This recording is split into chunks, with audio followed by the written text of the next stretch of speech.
Welcome to another video demonstration in Weiss Software's VisualCAM stencil design series.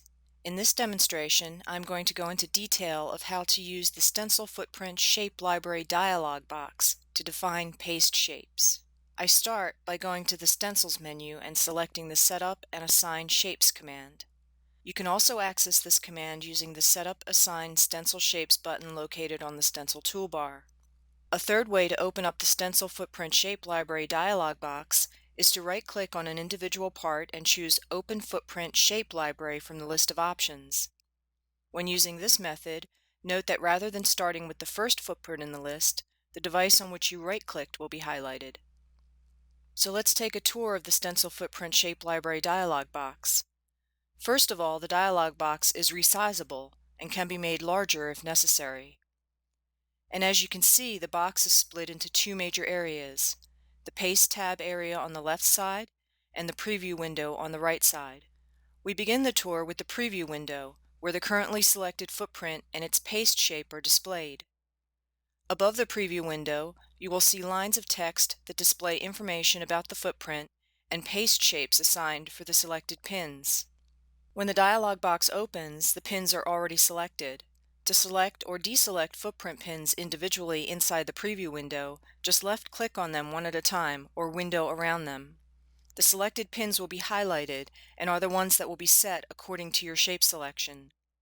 Below the Preview window, the Select, Deselect All button changes based on whether the majority of the pins are selected, in which case it is Deselect All, or unselected, in which case it is Select All.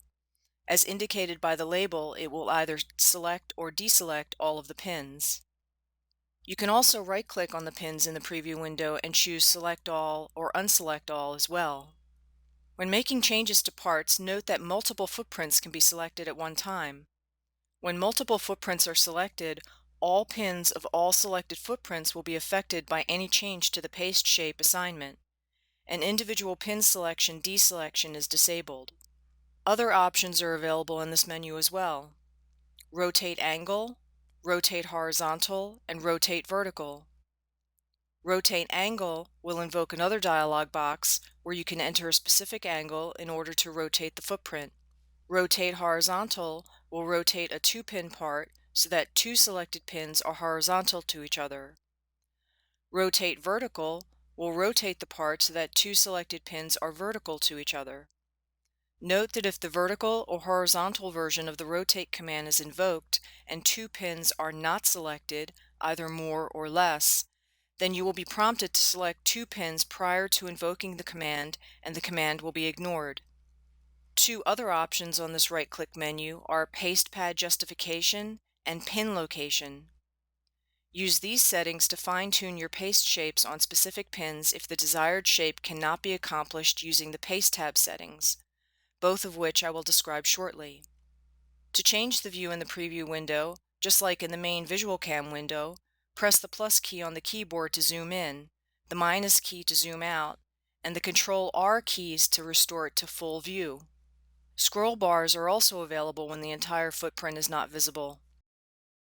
The OK button closes and saves all changes made in the Stencil Footprint Shape Library dialog box. Note that once you click OK on this dialog box, you cannot quickly undo any of the changes. Cancel closes and discards all changes made while in the dialog box. The Overlay Mode button turns overlay mode on or off for the Preview window. When overlay mode is enabled, paste shapes in the Preview window become transparent when drawn over the original paste shape.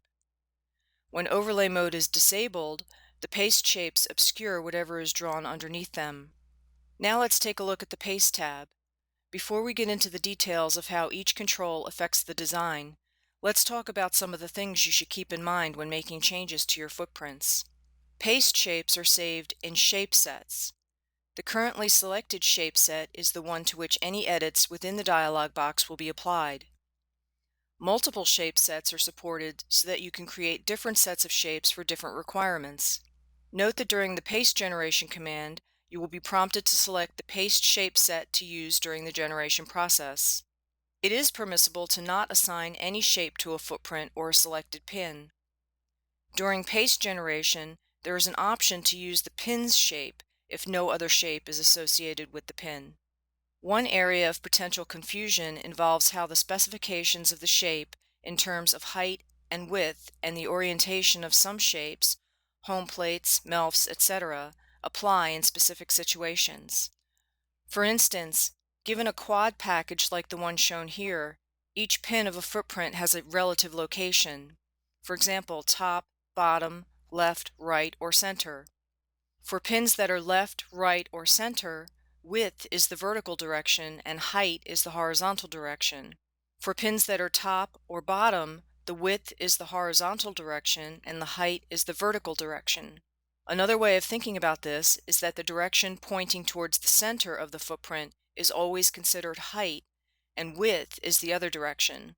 The end result is that one rule can be used for all pins and give the desired result. VisualCAM will automatically compute each pin's relative location, but for some complex pin arrangements, especially those involving pins with different apertures, the computed relative locations are not always the desired result. When this occurs, you may modify the relative location of a pin.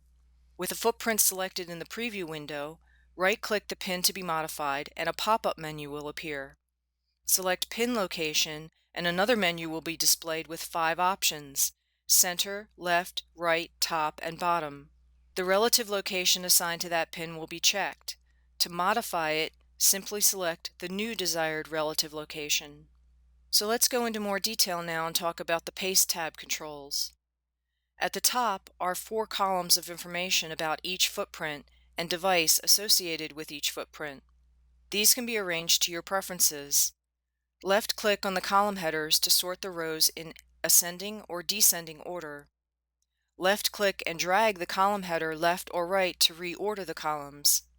Right-click on any of the column headers to access the menu that will allow you to hide, uncheck, or unhide, check the device, pins, or created columns. Note that the footprint column cannot be hidden. See the numbers in parentheses next to footprint or device in the column headers?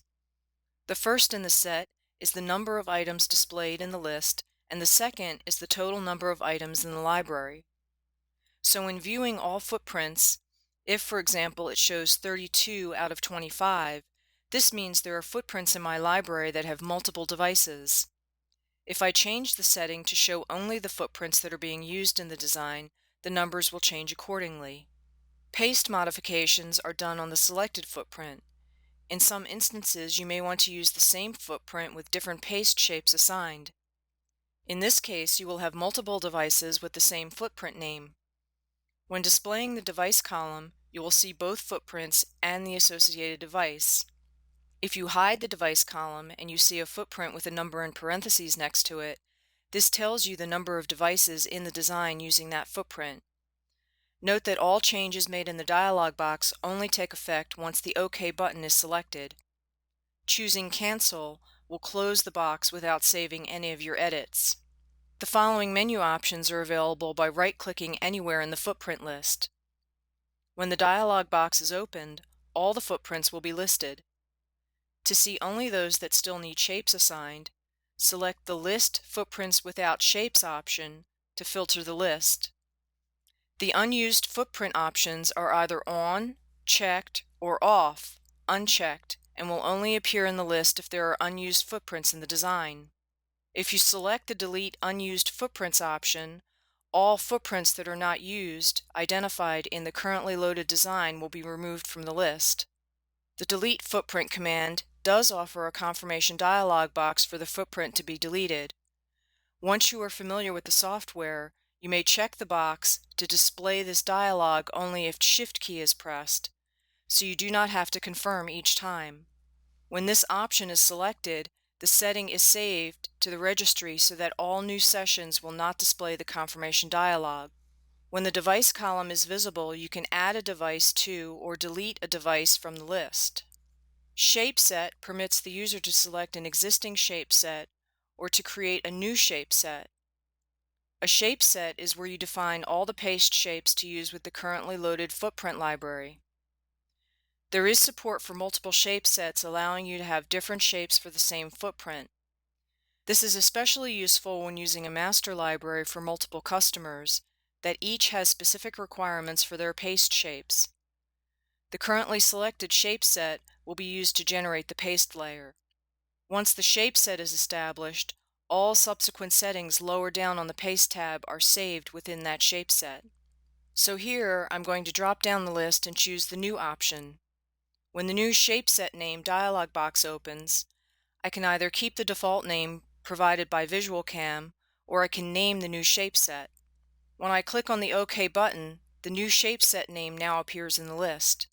If you notice that none of these controls are active yet, it is because you need to select at least one pin first in the preview window. Also note that controls will change their meaning based on the selected shape type or other settings. Once your pins are selected here, the first control on the left, Selected Pin's Shape Name, becomes active. Selected Pin's Shape Name is where you define the shape or change the shape assigned to the selected pins. You have the choice of selecting a shape name already created in your library, selecting New to create a new shape, or to leave it set as None. If there is more than one shape within the selected pins, the multiple shape will be automatically set. It is important to remember that changing any of the settings of a shape changes the shape definition and will apply to all uses of that shape in the currently loaded footprint library. When you have already used the current shape on a footprint, do not make any modifications to the settings unless you want all footprints to have this new shape. If you want to preserve your shape but make a similar one with a small modification, have your shape name selected and then click on the Shape Name pull-down and select New. All settings that were assigned to the shape will be copied to the new shape, and you can make your setting changes. Note these changes will not affect paste layer data that has already been created.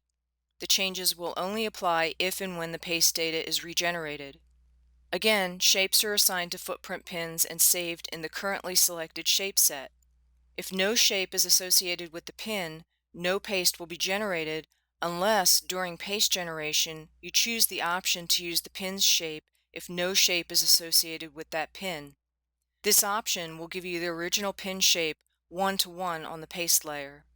I'm going to choose New because I want to create a new shape that will be associated with all of the selected pins in this footprint from now on. In the new Shape Name dialog box, I can keep the default name or give it a new name. For this one, I'm going to call it Standard Home Plate and then click on the OK button. Now that my shape has a name, you'll see that the controls have become active and I can define it. After you have selected the shape name, you need to specify the type of shape to use for that shape name. VisualCam includes many preset shapes from which to choose. An easy way to see what the different shapes will look like on your footprint is to choose each one and look at the results in the preview window. If you use the original shape type for the pin, the shape of the pin is the basis of the paste shape.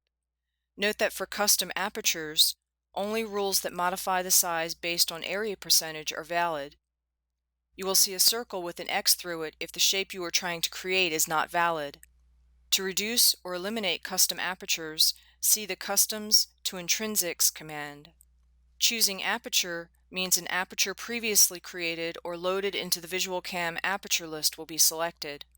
Array creates a pattern of dots based on the extents of the source flash, and 3 parameters are required for this shape rule: area percentage, dots per column, and dots per row.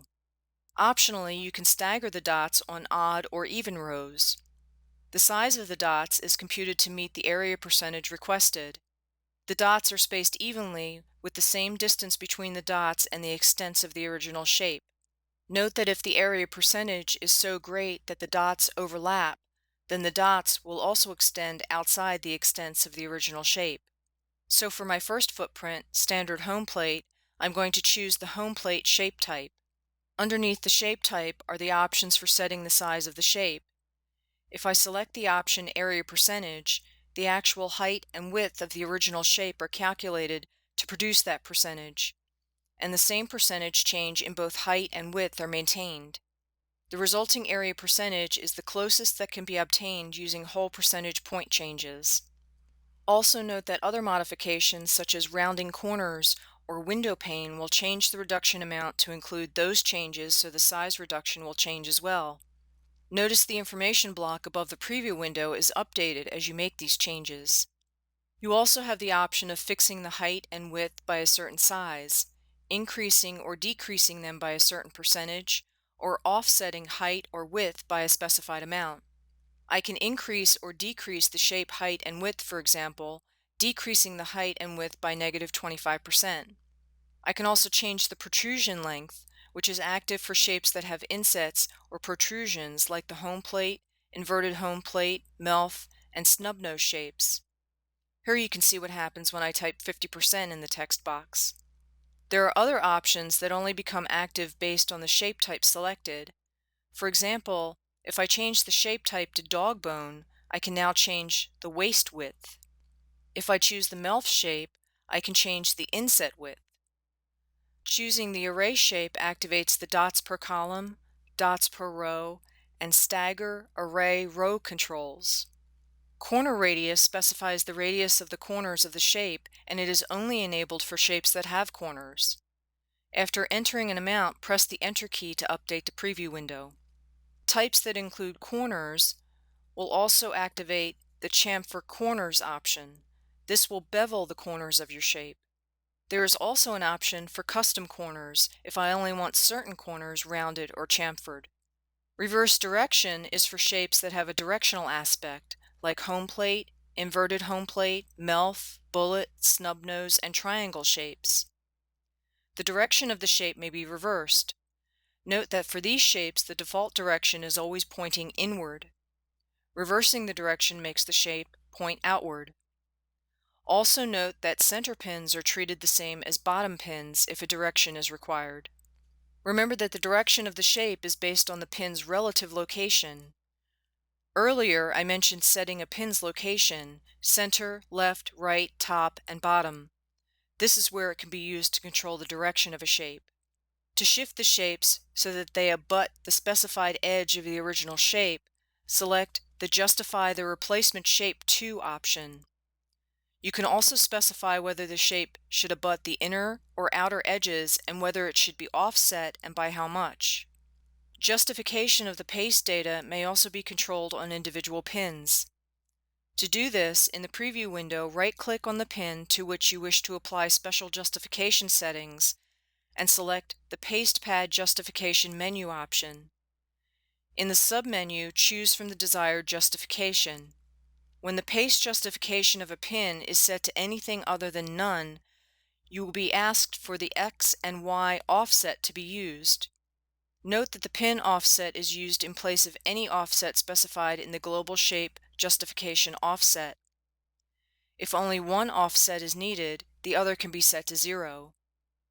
Note that when individual pin justification is used, it overrides any justification settings of the shape. Also, after you make your choice, you may have to zoom in again to see the changes that were applied to the pin. Justification direction is as viewed in the preview window, which is the same as a part instance with 0 degrees rotation and not mirrored. When generated, the justified paste pad location will be in the same position relative to the other components of the part, regardless of the actual rotation or mirroring of the part instance. Next, when the window pane the replacement shape option is selected, the resulting shape will be window paned according to the specified parameters set up below it. Note that horizontal and vertical are relative to the orientation of the shape. The gap size is the width of the window pane gaps, specified as either an absolute or as a percentage of the minimum of the width and height. All gaps are the same size regardless of orientation. The number of horizontal gaps is the number of gaps you want the system to generate across the width of the shape. The number of vertical gaps is the number of gaps to generate parallel to the height. Gap angle is the number of degrees the window pane should be rotated counterclockwise around a central axis. For a diagonal gap, the window pane gaps intersect the corners of the part. You will then continue this process until all the footprint shapes in the design have been defined. Moving on to the controls at the bottom of the Paste tab, the Load button permits the loading of a previously saved VisualCAM footprint library or stencil shape set. When you have finished defining all the shapes, you should save your footprint library. When saving the library, it will include the current shape set assigned. You also have the option to save the shape set separately to use with other footprint libraries. When you save your .vcam file, the shape set and the footprint library are saved in the file as well. If you do not save the footprint library .fpl or paste shapeset.shp files separately, you can always go back and open the VCAM design file in order to save these files for use on another design file. Note that when saving your footprint library or shape set with the same name as one already saved, you will be prompted for a password. The password protection is to help prevent users from overwriting a master library. The Set by Pitch option permits the creation and paste assignment of paste shapes based on pitch rules. This is applicable to footprints for DIP, quad, and single row column parts. For a detailed explanation of how to use this feature, see the video Set Paste Shape by Pitch in the VisualCAM Stencil Design series. The Delete Rename button permits the deletion from and renaming of stencil shape sets or stencil shapes in the library. The Stencil Shape Delete Rename dialog box is also resizable if needed. Inside there are two tables, Shape Set and Shapes. The Shapes table also includes the name of the currently selected shape set. Both the shape set and shapes multi-column lists may be sorted ascending or descending with a left click on any column. The shape list is a multi-selection list. So for example, say I want to delete all the shapes that are not being used. First, I sort the used column alphabetically to group them all together. After selecting the first unused shape, I hold down the Shift key on my keyboard and select the last one. The Delete Selected button becomes active and I click on it to indicate I want these particular shapes removed from the shape set. Deleted shape sets and shapes are not immediately removed from the list. Instead, the text is marked in red to indicate that they have been chosen for deletion once the dialog box is okayed. The Delete Selection buttons will change to Undelete Selected depending on which item is currently selected and whether it has been chosen for deletion or not. If multiple shapes are selected, then a majority rule is applied. If most of the shapes are deleted, then the button will be Undelete Selected and vice versa. Double-clicking on the name in either list will permit editing of the name. Note that names must be unique in both original and new names.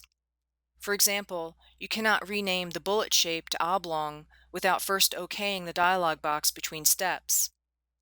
This is required to prevent ambiguity in updating the references in the footprints to the shape sets and/or shapes, since the footprint references are by name. Attempts to rename to a non-unique name will result in an error message and the name remaining unchanged. Canceling the dialog box will return you to the Stencil Footprint Shape Library dialog box without saving any changes. When you OK the dialog box, the changes will be applied, but the changes are not propagated to the design until the Stencil Footprint Shape Library dialog box is also okayed. If the Footprint Library dialog box is canceled, any changes made in the Delete Rename dialog box will also be lost. Finally, the Report button generates the Stencil Footprint Device Report, which is based on the currently loaded Footprint Shape Library, and provides a detailed report on each footprint used. When the report is invoked using this control, the Report dialog box and the Footprint Library dialog box both remain active and the two dialog boxes will interact. When the footprint selection in the Report dialog box is changed, that footprint will become the selected footprint in the Footprint Library dialog box. Similarly, when changes are made in the Footprint Library dialog box, the Report dialog box will automatically update to reflect those changes when it becomes the active dialog box. Updates are not done dynamically to prevent constant updating as values are changed. Note that different values may exist for different pins within a footprint or device because of the pin size or the shape assigned. All similar pins and shapes are grouped together. It is recommended that once you finish setting up your shape set, that you run the report to verify that your shapes pass your limit rules. Any error will be highlighted in red. For example, in this design, the area ratio column is red and lists 0.63 for footprint SMD 17. The area ratio limit we have set is 0.66, so we know that the size of the paste shape is too small. The pins affected by this error are listed under the pin columns 1 to 7 and 9 to 17. Click on the footprint and the same footprint is displayed in the preview window. Unselect pin 8. As we can see from the report, pin 8 is not an issue. I will change the width from -10 to -5% and then click back on the report dialog and the report will be updated. The error is no longer highlighted as it now passes the test. Continue to fix any area ratio or aspect ratio errors and then click on the Close button to close the report dialog and return to the Footprint Shape Library. We are getting close to completing the tour of the Stencil Footprint Shape Library dialog box, but since it is so important, I want to mention again that changing any settings of a shape changes the shape definition and will apply to all uses of that shape in the currently loaded footprint library. So it is important when you have used the current shape on a footprint that you do not make any modifications to the settings unless you want all parts to have this new shape. Again, if you want to preserve your shape but make a similar one with a small modification, have your shape name selected and then click on the Shape Name pull-down and select New. All settings that were assigned to that shape will be copied to the new shape and you can make your setting changes. Note these changes will not affect paste layer data that has already been created. The changes will only apply if the paste data is regenerated. When you have finished defining all the shapes, click on the OK button to exit the dialog and save the changes. You can return to the footprint library at any time to change any of your shape settings. Once the paste shapes are set up, you are ready to move on to generating the stencil for your design, which is described in detail in the other identification videos in the same series. This completes the Stencil Footprint Shape Library dialog box video in VisualCAM's Stencil Design series.